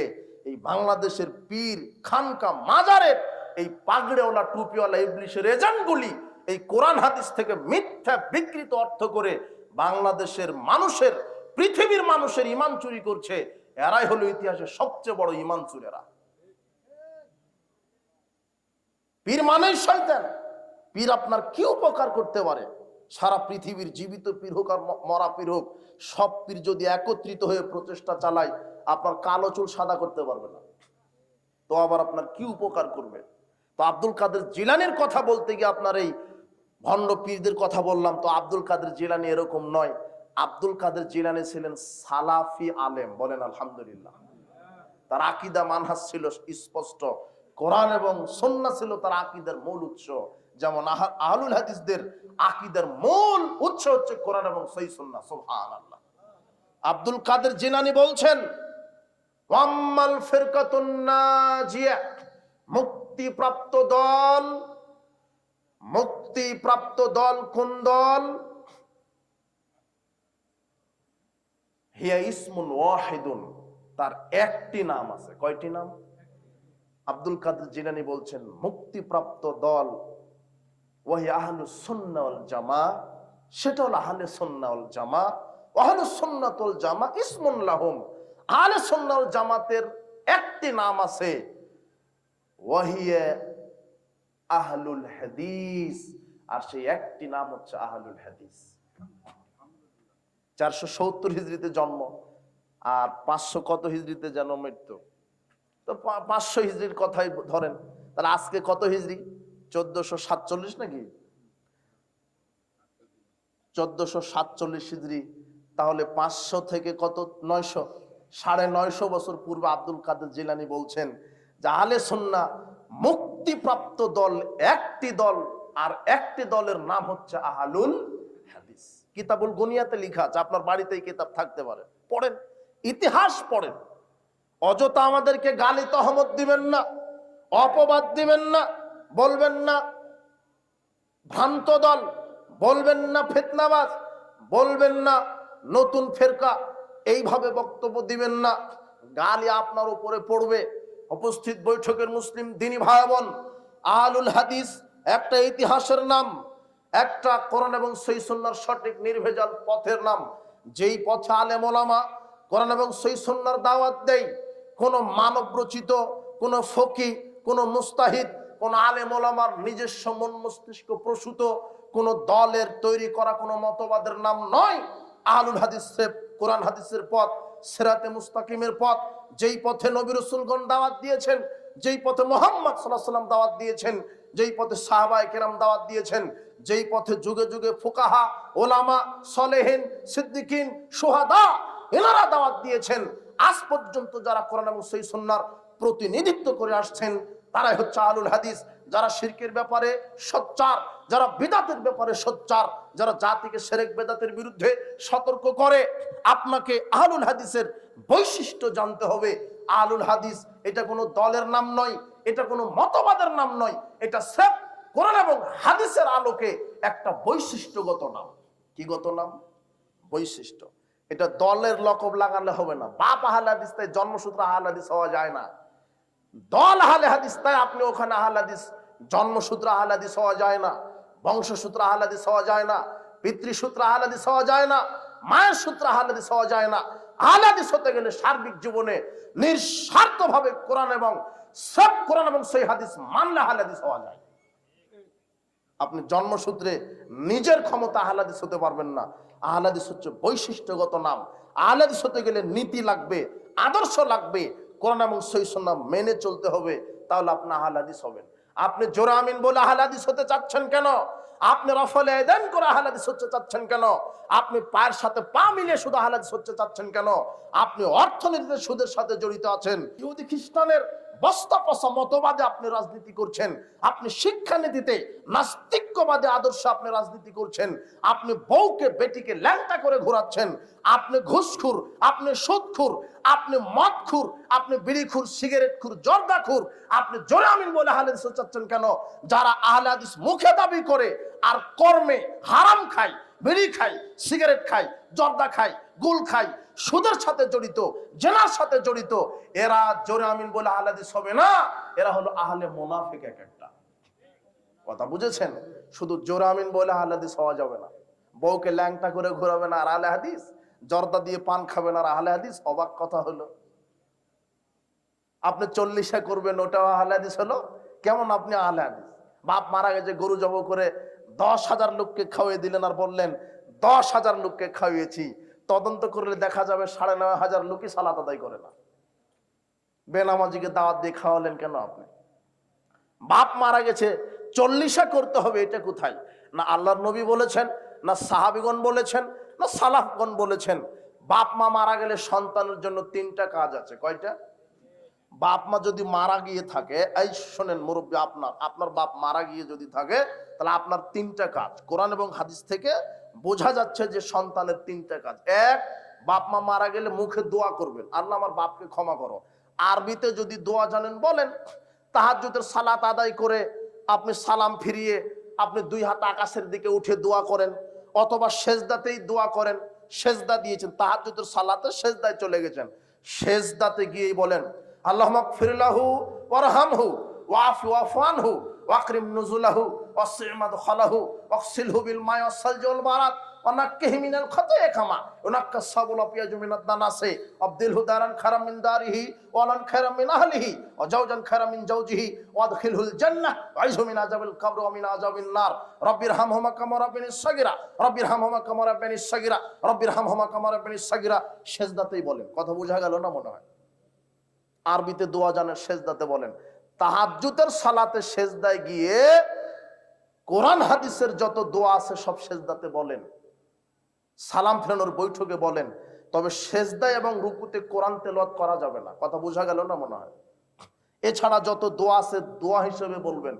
কোরআনের আয়াত থেকে যদি দোয়া বলেন, আল্লাহুম্মা শব্দটা লাগাবেন, আল্লাহুম্মা রব্বানা আতিনা ফিদ দুনিয়া হাসানাতাও ওয়া ফিল আখিরাতি হাসানাতাও ওয়া কিনা আযাবান নার। ওটা দোয়া হয়ে যাবে। সেজদাতে বলেন রব্বিরহামহুমা কামা রাব্বানিস সাগীরা, এভাবে সেজদাতে বলেন। এরপরে সালাম ফিরে দুই হাত উত্তোলন করে মৃত পিতামাতার জন্য দোয়া করেন, আল্লাহ আমার পিতামাতাকে ক্ষমা করো, তাদের উপরে রহম করো, তাদের গুনাহ খাতা মাফ করে দাও, তাদের থাকার জায়গা প্রশস্ত করো, তাদের কবরকে আলোকিত করে দাও, উত্তম মেহমানদারিতা করে দাও, তাদের গুনাহকে ওইভাবে পবিত্র করো যেমন সাদা কাপড় ময়লা থেকে পবিত্র করা হয়। তাদের গুনাহ খাতাকে গোসল দিয়ে, পানি দিয়ে, শিশির দ্বারা, বরফ দ্বারা ধুয়ে দাও তাদের গুনাহকে। তারা দুনিয়াতে যেই বাড়ি ছিল উত্তম বাড়ি দান করো, দুনিয়াতে যে গৃহ ছিল উত্তম গৃহ দান করো, দুনিয়াতে তার সঙ্গী সাথী যত ছিল তার চাইতে উত্তম সঙ্গী সাথী দান করো। আল্লাহ আমার পিতামাতাকে জান্নাতে প্রবেশ করাও, আল্লাহ জাহান্নাম থেকে বাঁচিয়ে দাও, কবরের শাস্তি মাফ করো। তখন আপনার পিতামাতাকে আল্লাহ বিচার মাঠে জান্নাত দেওয়ার সময়তে বলবেন, এই যে এত এত এত এত দামি দামি তোমাদের জান্নাত, এত এত দামি দামি তোমাদের জান্নাত।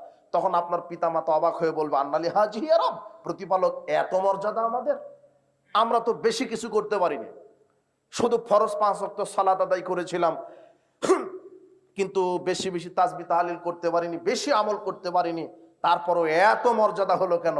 তখন আল্লাহ নিজে বলবেন বিস্তিগফার ওয়ালাদিকা লাক, ওই যে তুমি পৃথিবীতে সৎ সন্তান রেখে এসেছিলে, তারা দোয়া করেছিল, তাদের দোয়ার কারণে আমি আল্লাহ তোমাদেরকে জান্নাতুল ফেরদাউস দিয়ে দিলাম। এক, দোয়া, পিতামাতার জন্য দোয়া করবেন। কিছুই জানেন না, বলবেন আমার বাপকে ক্ষমা করো, মাকে ক্ষমা করো, তাহলে যথেষ্ট। এক। দুই, সাদগায়ে জারিয়া, মসজিদে একটা অজুখানা করে দেন, যত মানুষ অজু করবে, বাপ মারা গেছে, অজুখানা করে দেওয়ার সময় তা আল্লাহকে বলবেন, আল্লাহ এই অজুখানাটা আমার বাপের নামে দিলাম। যত মানুষ অজু করবে, যত মানুষের যত নেকি, আপনার বাপের একাই তত নেকি। একটা ফ্যান কিনে দেন মসজিদে, এভাবে ফ্যান ঘুরবে, যতদিন ফ্যান ঘুরবে আপনার মৃত বাপের আমল নামাতে নেকি ঘুরবে ততদিন। এটা হলো সাদগায়ে জারিয়া, বাপের নামে করেন, মায়ের নামে করেন। আর যদি সামর্থ্য থাকে, তৃতীয় কাজ হবে হজ করে আসবেন মৃত পিতা মাতার নামে। তবে আপনার হজ আগে করা লাগবে, আপনি আগে হজ করে আসবেন, পরে আপনি হজ করতে যাবেন, প্রথমে বাপের নামে করেন, বলবেন আল্লাহ আমি আমার বাপের জন্য উপস্থিত, আমি আমার বাপের জন্য হজ করতে এসেছি। আপনি হজ করে আসেন, ওই হজ পুরো আপনার বাপের নামে আল্লাহ কবুল করে নেবেন। দ্বিতীয় বছর আবার যান, গিয়ে বলবেন আল্লাহ আমার মায়ের জন্য আমি উপস্থিত, আমি আমার মায়ের হজ করছি, আল্লাহ ওই হজটা আপনার মায়ের জন্য পুরো কবুল করে নেবেন। শরীয়ত তো বলে দিয়েছে, আল্লাহর নবী তার মুখের একটা ভাষা বলে গেছেন, শোনো আমার জাতি, আমি মুহাম্মদ সাল্লাল্লাহু আলাইহি সাল্লাম শরীয়তের ব্যাপারে কোনো কিছু গোপন করিনি। জান্নাতে যেতে যত আমল লাগে আর জাহান্নাম থেকে বাঁচতে যা কিছু প্রয়োজন, আমি মুহাম্মদ সাল্লাল্লাহু আলাইহি সাল্লাম সব জাতির সামনে ওপেন করে গেলাম। নিজে নিজে ধর্ম তৈরি করা লাগবে না। বাপ মারা গেলে কি করা লাগবে ওটা শরীয়তে আছে, সালাতের পরে কি করা লাগবে আছে, অযথা দুই দিকে সালাম ফিরে দড়ি পাকাতে হবে না। ওটা কি ঢং শুরু করেছেন, বেহাক্কে লা ইলাহা ইল্লাল্লাহ, ওটা একটা ঢং হলো। ফরজ সালাতের পরে শরীয়ত আছে, আল্লাহর নবী বলছেন আসসালামু আলাইকুম রহমতুল্লাহ, আসসালামু আলাইকুম রহমতুল্লাহ, বলো আল্লাহু আকবার, আস্তাগফিরুল্লাহ, আস্তাগফিরুল্লাহ, আস্তাগফিরুল্লাহ, আল্লাহুম্মা আনতাস সালাম ওয়া মিনকাস সালাম, তাবারাকতা ইয়া যাল জালালি ওয়াল ইকরাম। বলো ইখলাস ফালাক নাস একবার করে বলো। প্রত্যেক ফরজ সালাতের পরে ইখলাস ফালাক নাস একবার করে বলো। মাগরিবের পরে 3 বার করে বলো, ফজরের পরে 3 বার করে বলো। প্রত্যেক ফরজ সালাতের পরে সুবহানাল্লাহ 33 বার বলো, আলহামদুলিল্লাহ 33 বার বলো, আল্লাহু আকবার 34 বার বলো। একজন গরিব মানুষ, খেটে খাওয়া মানুষ, কামলা লোক, বেদুইন, গ্রাম্য লোক এসে বলছেন, আল্লাহর নবী, ধনীরা তো সব নেকি লুটে নিল, আমরা সালাত আদায় করি, সিয়াম পালন করি, তো ধনীরাও সালাত আদায় করে সিয়াম পালন করে, তবে ধনীরা যে হজ করে, যাকাত দেয়, আমরা যে হজ করতে পারি না, তাহলে ধনীদের নেকি যে বেশি হয়ে গেল। তখন আল্লাহর নবী বলছেন, কথা তো ঠিক, তাহলে তোমাকে একটা আমল শিখিয়ে দিই। কি? প্রত্যেক ফরজ সালাতের পরে সুবহানাল্লাহ 33 বার বলো, আলহামদুলিল্লাহ 33 বার বলো, আল্লাহু আকবার 34 বার বলো, তাহলে আল্লাহ তোমাকেও কবুল হজের নেকি লিখে দিবেন। হাদিস বুখারী মুসলিম 843 নম্বর হাদিস, সহিহ বুখারীতে হাদিসটা আছে। কেউ বলে না, কেউ পড়ার চেষ্টা করে না। কবুল হজের নেকি হবে। জিহাদ ফান্ডে দান করলে যত নেকি হবে, সালাতের পরে তাসবিহ পাঠ করলে তত নেকি হবে, হজ করলে যত নেকি হবে, সালাতের পরে এই তাসবিহগুলি পাঠ করলে তত নেকি হবে। আল্লাহর নবী বলছেন, মান কারা আয়াতুল কুরসি ফি কুল্লি দুবরা কুল্লি সালাত, যে ব্যক্তি প্রত্যেক ফরজ সালাতের পরে আয়াতুল কুরসি পাঠ করে, এই লোকটা মরলেই জান্নাতে চলে যাবে। আমল তো আছে, আল্লাহর নবী বলেই গেছে, জান্নাতে প্রবেশ করতে আর জাহান্নাম থেকে বাঁচতে যা প্রয়োজন আমি আমার উম্মতের জন্য সব বলে গেছি। নিজের থেকে বানানো লাগবে না, নিজের থেকে বাপ দাদার দোহাই দিয়ে শরীয়তকে টিকানো লাগবে না। কোরআন এবং সহিহ সুন্নাহর দাওয়াত এটাই, সমাজ সংস্কারের দাওয়াত এটাই দেয়। সমাজ সংস্কারের আন্দোলন আহলে হাদিস আন্দোলন, সমাজ সংস্কারের আন্দোলন আহলে হাদিস আন্দোলন। আহলে হাদিস যুবক যারা আছো, তোমরা এগিয়ে আসো, ঐক্যবদ্ধ হও, জামাতবদ্ধ হও, একজন আমিরের নির্দেশে শৃঙ্খলাপূর্ণ জীবন যাপন উদ্বুদ্ধ হও, তাহলে আল্লাহর পক্ষ থেকে বারাকা আসবে, আল্লাহ বারাকা দিবেন, আল্লাহ কল্যাণ দিবেন। সমাজ সংস্কারে দাওয়াত একাই দেওয়া যায়, বক্তব্য একাই দেওয়া যায়, কিন্তু সমাজ সংস্কারের জন্য জামাতবদ্ধ জীবনযাপন অপরিহার্য। কথা কি বুঝতে পেরেছেন? জামাতবদ্ধ থাকবেন। আল্লাহ কোরআনে বলেছেন, ওয়াতাসিমু বিহাবলিল্লাহি জামিআ, তোমরা আল্লাহর রজ্জুকে আঁকড়ে ধরো।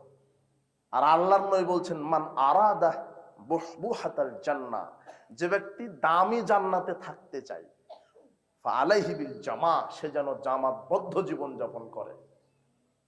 যে দামি জান্নাতে থাকবে সে যেন জামাতবদ্ধ জীবন যাপন করে। দেখেন যে বিশ্বস্ত আমিরকে কোন জামাতবদ্ধ থাকলে সমাজ সংস্কারে সহজ হচ্ছে, কাদের অসংখ্য সাহিত্য ভান্ডার আছে। সংকীর্ণতা হিংসা মনে নিয়ে আসবেন না।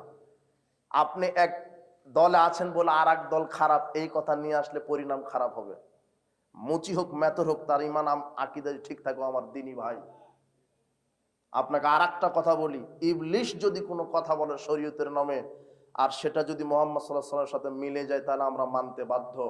আর হুজুর যত বড়ই হোক, সে যদি শরীয়তের নামে কোনো কথা বলে আর সেটা যদি মুহাম্মাদের না হয়, তাহলে সেটা বাতিল। ইবলিশেরটাও মানতে হবে যদি কার সাথে মিলে যায়। ওই আবু হুরায়রাকে বলছেন আল্লাহর নবী, এটা যাকাতের খেজুর, ফিতরার খেজুর, এটা পাহারা দাও, কেউ যেন না খায়, চুরি না করে। তো আবু হুরায়রা ফিতরার খেজুর পাহারা দিচ্ছেন, তো ইবলিশ এসেছে, শয়তান চুরি করবে, তো আবু হুরায়রা ধরে ফেলেছেন। শয়তান বলছে যে আর আসবো না, ছেড়ে দাও, তো ছেড়ে দিল। দ্বিতীয় দিন আবার এসেছে, আর আসবো না, ছেড়ে দাও। তৃতীয় দিন আবার এসেছে, আর আসবো না, ছেড়ে দাও। তো না, আজকে তো সারা যাবে না। তখন শয়তান বলছে যে শোনো, আজকে ছেড়ে দাও, তোমাকে একটা আমল শিখিয়ে দিই। প্রত্যেক দিন তুমি ইজাওয়াইতেলা ফেরাশিক ফাখরায়াতুল কুরসি, যখন তুমি ঘুমাতে যাবে আয়াতুল কুরসিটা পাঠ করো, তাহলে আমি আর আসবো না। এই বলে চলে গেছে ইবলিশ। ফজরের সালাতের পরে রাসূল সাল্লাল্লাহু আলাইহি ওয়াসাল্লামকে বলছেন, আল্লাহর নবী 3 দিন থেকে আমার সাথে এই ঘটনা। তখন আল্লাহ নবী বলছেন, ও তো ইবলিশ, ও তো মানুষকে ধোঁকা দেয়, মিথ্যা বলে, তবে তোমাকে যেটা বলেছে সেটা সত্য বলেছে। ইবলিশ যদি কোনো কথা বলে, সেটা যদি মুহাম্মদ সাল্লাল্লাহু আলাইহি ওয়াসাল্লামের সাথে মিলে যায়, তাহলে কি করব আমরা? আর হুজুর যত বড়ই হোক, ওই ফতোয়া বোর্ডের মাধ্যমে বলছে যে আপনার জাকাতের টাকা 2850 টাকা, ফতোয়া বোর্ডের মাধ্যমে ওই ফিতরার টাকা। কথা বুঝেননি মনে হয় কথা। হুজুর যত বড়ই ফতোয়া বোর্ড আবিষ্কার করুক, সারা পৃথিবীর সবাই যদি টাকা দিয়ে ফিতরা দেয়, ফিতরা আদায় হবে না, ফতোয়া বোর্ড চলবে না। আল্লাহর নবী বলেছেন খাদ্যদ্রব্য দিয়েই দিতে হবে। কেন? মুহাম্মদ সাল্লাল্লাহু আলাইহি ওয়াসাল্লাম মিলতে হবে। হুজুর যত বড়ই হোক, যত বড়ই ফতোয়া বোর্ড তৈরি করুক, উপস্থিত বৈঠকের মুসলিম দিনী ভাই বোন, সমাজ সংস্কার আহলে হাদিস আন্দোলনের তুলনা নেই, যুবকদের তুলনা নেই। আপনারা ঐক্যবদ্ধ হন, হিংসা প্রতিহিংসা ভুলে ঐক্যবদ্ধ হয়ে সমাজ সংস্কারে আঞ্জাম দেন। আল্লাহ আমাদেরকে কবুল করুন।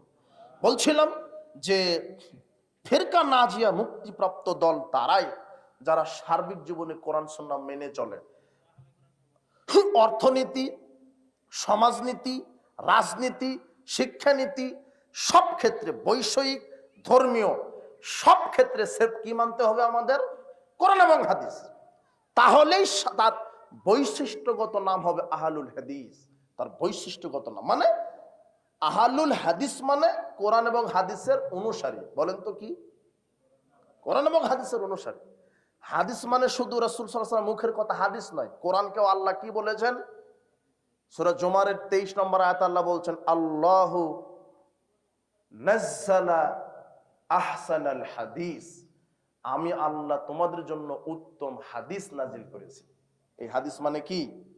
কোরআন। কোরআনের নামও কি? হাদিস।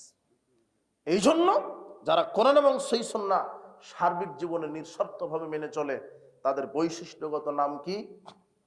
কোরআনে অনেক বৈশিষ্ট্যগত নাম আছে, নাই? আপনার নাম মানুষ, আপনার নাম কি? ইনসান, মানুষ না? এরপরে যখন আপনি ঈমান আনলেন তখন আপনার নাম হলো কি? মুমিন। সার্বিক জীবনে যখন আপনি ইসলামকে মেনে চললেন তখন মুসলিম, আত্মসমর্পণকারী। হুয়া সাম্মাকুমুল মুসলিমিন। তাহলে মুসলিম, মুমিন, কোরআন আছে সিদ্দিকিন, সলেহিন, এগুলি বৈশিষ্ট্যগত নাম না? যখন আপনি মুমিন হলেন তখন আপনার মুসলিম না, তাই না? বুঝেননি মনে হয় কথা। হ্যাঁ, এগুলি বৈশিষ্ট্যগত এক একটা নাম।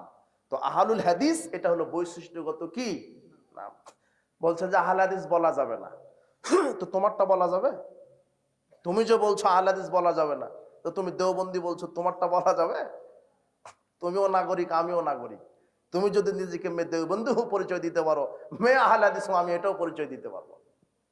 আমিও ট্যাক্স দিই, আমি এদেশের এই পৃথিবীর ভূখণ্ডের এই সার্বভৌমত্বের একজন নাগরিক। এই সার্বভৌমত্বের মালিক কে? তুমি তোমারটা বলতে পারলে আমি আমারটা বলতে পারবো। উপস্থিত বৈঠকের মুসলিম দিনী ভাই বোন, এইভাবে সমাজে অনেক ভ্রান্ত ফেরকা তৈরি হয়েছে। শিয়া ফেরকা থেকে বেঁচে থাকতে হবে। আর একটা নব্য একটা ফেরকা তৈরি হয়েছে বাংলাদেশে, যার নাম আহলে কোরআন। কথা বুঝেছেন? আহলে কোরআন, অনেক ভালো ভালো ব্যক্তি মোটিভেটেড হয়ে যাচ্ছে আহলে কোরআনের দিকে, যে কোরআনে যা আছে ওটাই মানতে হবে, হাদিস মানা যাবে। যারা বলে শুধু কোরআন মেনে চলতে হবে, হাদিস মানা যাবে না, যারা এই কথা বলে এরা হলো কাফের। কাফের, এদেরকে যারা কাফের মনে করবে না তারাও কাফের। কথা বুঝেছেন?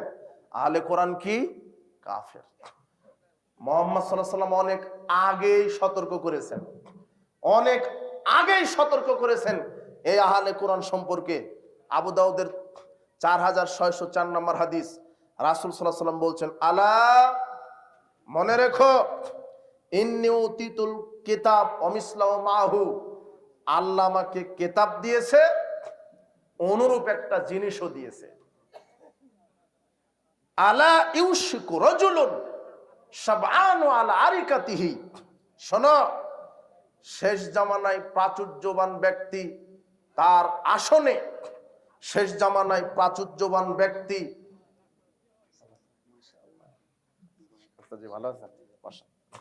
শেষ জামানায় প্রাচুর্যের অধিকারী ব্যক্তি তার আসনে ঠেস দিয়ে বলবে, আলাইকুম বিহাদাল কোরআন, কোরআনে যা আছে সেটাই মানো, কোরআনকে আঁকড়ে ধরো। ফামা ওয়াজাদতুম ফিহি হালালিন ফাহিল্লুহু ওয়া মা ওয়াজাদতুম ফিহি হারামিন ফাহাররিমুহু, কোরআনে যা হালাল পাও সেটা মানো, কোরআনে যা হালাল পাও সেটা মানো, কোরআনে যা হারাম পাও সেটা মানো। কোরআনের বাইরে কিছু মানা যাবে না, হাদিস মানা যাবে না। কেন? হাদিস বহু পরে এসেছে। এই কথাটা বিভ্রান্তিকর। হাদিস নাকি বহু পরে লেখা হয়েছে। জি না, রাসূল সাল্লাল্লাহু আলাইহি সাল্লামের যুগে হাদিস লেখা হতো। কার যুগে হাদিস লেখা হতো? রাসূল সাল্লাল্লাহু আলাইহি যুগে। আবু দাউদের 3646 নম্বর হাদিস, আব্দুল্লাহ ইবনে আমর রাদিয়াল্লাহু আনহু বলছেন যে আকতুবু কুল্লা শাই আসমাউহু মির রাসূলিল্লাহ সাল্লাল্লাহু আলাইহি ওয়াসাল্লাম, রাসূল সাল্লাল্লাহু আলাইহি ওয়াসাল্লাম থেকে আমি যা শুনতাম তাই লিখে নিতাম। ফানাহাতনি কুরাইশুন, একদিন কুরাইশ আমাকে নিষেধ করলেন, বললেন আতাকতুবু কুল্লা শাই, তুমি কি রাসূল সাল্লাল্লাহু আলাইহি ওয়াসাল্লাম থেকে যা শোনো তাই লিখো? তিনি তো একজন মানুষ, ইয়াতাকাল্লামু ফি রিজা ওয়াস সুখতি, তিনি ওই সন্তুষ্ট অবস্থায়, রিদা ওয়াল গাযাবি, রাগান্বিত অবস্থায় আর সন্তুষ্ট অবস্থায়, উভয় অবস্থায় কথা বলে। তুমি যা শোনো তাই লিখে নিও না। আমসাকতু আনিল কিতাব। আব্দুল্লাহ ইবনে আমর তিনি বলছেন, আমি তখন হাদিস লেখা বন্ধ করলাম। যাকারতু যালিকা লিরাসূলিল্লাহ সাল্লাল্লাহু আলাইহি ওয়াসাল্লাম, একদিন আমি রাসূল সাল্লাল্লাহু আলাইহি ওয়াসাল্লামকে এই কথাটা বললাম। তখন আল্লাহর নবী তার হাতটা মুখের দিকে নিয়ে গিয়ে বলছেন, আব্দুল্লাহ ইবনে ওমর, ওয়াল্লাহি আল্লাহর কসম, উকতুব, তুমি লিখতে থাকো, মা ইয়াখরুজু মিনহু ইল্লা হক, আমি মুহাম্মদ সাল্লাল্লাহু আলাইহি ওয়াসাল্লামের মুখ থেকে সত্য ছাড়া কিছুই বাইর হয় না। তো হাদিস কি পরে লেখা হয়েছে না রাসূল সাল্লাল্লাহু আলাইহি ওয়াসাল্লাম যুগ থেকেই লেখা আছে? এই আহলে কোরআন, এই ফিতনাবাজ, এরা বলে শুধু কোরআন মানতে হবে, হাদিস মানা যাবে না। কেন? হাদিস বহু পরে আসছে।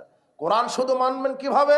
কোরআনে সালাতের কথা আছে, কিন্তু কোনটা কয় রাকাত, রুকু কিভাবে, সেজদা কিভাবে, এই বিস্তারিত কোথায় পাবেন আপনি? হজের কথা আছে, কোথায় ইহরাম বাঁধবেন, মেকাতে কি কাজ, মিনায় কি কাজ, মুজদালিফায় কি কাজ, আরাফার মাঠে কি কাজ, মাথা মুন্ডন কখন, কুরবানি কখন, পাথর মুন্ডন কখন, আয়ামে তাশরিকের বিধানগুলি কি কোরআনে আছে। কোথায় যেতে হবে? ব্রেনে ধরে না, শয়তান এদের ব্রেনে পেশাব করে দিয়েছে। আল্লাহ এদেরকে হেদায়েত দান করো। হাদিস হচ্ছে কোরআনের ব্যাখ্যা, হাদিস ছাড়া কোরআন মানা অসম্ভব। কথা বুঝেছেন? যারা বলছে সালাতের ব্যাপারে, সিয়ামের ব্যাপারে, হজের ব্যাপারে, এক কথায় ইসলামের পরিপূর্ণ বিধান মানতে হাদিস অপরিহার্য। যারা বলছে হাদিস মানা যাবে না, কোরআন মানলেই হবে, রাসূলের হাদিসকে অস্বীকার করে, এরা হলো কাফের, এরা কাফের। এদেরকে যারা কাফের মনে করবে না, সেও কাফের। সাবধান, এ আহলে কোরআনের ফাঁদে পা দিবেন না। অনেক ফিরকা ইসলামের নামে চলে এসেছে। সর্বোপরি বলছিলাম ফিরকা নাজিয়া মুক্তিপ্রাপ্ত দলকে, যারা সার্বিক জীবনে সে নিঃশর্তভাবে কোরআন সুন্নাহ মেনে চলে। আল্লাহ তুমি আমাদেরকে কোরআন সুন্নাহ সার্বিকভাবে মেনে চলার তৌফিক দান করো। আর যুবকেরা যারা আসছো, গান বাজনা পরিহার করবে, জেনা পরিহার করবে, মাদক পরিহার করবে। তোমার হুজুর নাকি জর্দা খায়, তোমার হুজুর তো জর্দা খায়। তোমার হুজুর আবার ফেসবুকে বলছে যে জর্দা এটা মদ নয়, এটা খেলে নেশা হয় না। তোমার হুজুরকে 200 গ্রাম জর্দা খাওয়াতো, বউকে বাড়িতে গিয়ে মা ডাকবে। দেখো, আল্লাহর নবী বলছেন মাসকারা কাসিরু ফাকালিলু হারাম, যেটা বেশি খেলে বিবেকের ক্ষতি হয় তার অল্পটা হারাম। তো জর্দা তোমার হুজুর 2 গ্রাম খাচ্ছে, 1 গ্রাম, এই জন্য সূরা কেরাত ঠিকই পড়ছে। ওই হুজুরকেই তুমি হাফ কেজি জর্দা খাইয়ে দেখো, ও আর সূরা কেরাত করতে পারবে না। কথা বুঝেননি? আর এটা নিকৃষ্ট খাবার, বিড়ি সিগারেট, জর্দা, গুলিয়াবা, এগুলো নিকৃষ্ট খাবার, পশু প্রাণীরাও খায় না, সেটা তুমি খাও। এই মাদক থেকে, এই মাদক হলো অভিশাপ, ঈমান ধ্বংস করবে, অর্থ ধ্বংস করবে, তোমার শারীরিক শক্তি ধ্বংস করবে, আমল ধ্বংস করবে, পরকাল ধ্বংস করবে। এই মাদক থেকে আল্লাহ তুমি আমাদেরকে হেফাজত করো। আজকে মাদকে ছেয়ে গেছে বাংলাদেশ। বিড়ি সিগারেট, জর্দাগুল, এগুলো থেকে ফিরে আসবেন। মাদক হারাম। আল্লাহ কোরআনে বলেছেন ইন্নামাল খামরু, এটা হচ্ছে শয়তানের কাজ, এটা হচ্ছে শয়তানের কাজ, এখান থেকে তোমরা বিরত থাকো। যেটা বেশি খেলে বিবেকের ক্ষতি হয় তার অল্পটাও হারাম। আল্লাহর নবী বলছেন ইন্না আলাল্লাহি আহাদান লিমান শারিবাল মুসকিরা, যে ব্যক্তি মাদক সেবন করে আল্লাহ তার উপরে ওয়াদা দিয়েছেন আইয়াসকিয়াহুল্লাহু ফি তিনাতিল খাবাল, আল্লাহ তাদেরকে তিনাতে খাবাল পান করাবেন। রাসূল সাল্লাল্লাহু আলাইহি ওয়াসাল্লামকে জিজ্ঞাসা করা হলো মা তিনাতুল খাবাল, তিনাতুল খাবাল কি? তখন তিনি বললেন আরাকু আহলিন নার আওসারাতু আহলিন নার, তিনাতুল খাবাল হচ্ছে ওই জাহান্নামের শরীর থেকে রক্ত পুঁজ মিশ্রিত গলিত তরল দুর্গন্ধযুক্ত পদার্থ। এটাই মদখুর, মাদকখুরকে আল্লাহ খাওয়াবেন। আল্লাহ আমাদের এই জাতিকে মাদকের অভিশাপ থেকে তুমি হেফাজত করো। মদ খাবেন না। ওরা ভুল ব্যাখ্যা দিচ্ছে। এক শ্রেণীর, 3 নম্বর শ্রেণীর হুজুর আছে, জর্দাখুর হুজুর, ও বলছে জর্দা মাকরু, ওই হুজুরই মাকরু। গুল, ওটাও হারাম। গুল, জর্দা, বিড়ি, সিগারেট, ওই সব তামাক পাতা থেকে তৈরি হয়। গুল, আলা পাতা আছে না, ওদের কুকুরকে দেন খাবে না, আপনার গরুকে দেন খাবে না, তো আপনার দাদি খায় আর মসজিদের হুজুর খায়। আল্লাহ এদেরকে হেদায়েত দান করুন, আমিন। আল্লাহ সুবহানাহু ওয়া তাআলা আমাদের হারাম থেকে বেঁচে থাকার তৌফিক দান করুন। কোরআন এবং সহিহ সুন্নাহকে আঁকড়ে ধরে আমাদের জীবনকে চলার আল্লাহ তৌফিক দান করুন। আপনাদেরকে আরেকটি বিষয় জানাবো যে দারুল হাদিস আর সালাফি ইসলামী কমপ্লেক্স আমার প্রতিষ্ঠিত প্রতিষ্ঠান, এটা টাঙ্গাইল ভুয়াপুরে অবস্থিত।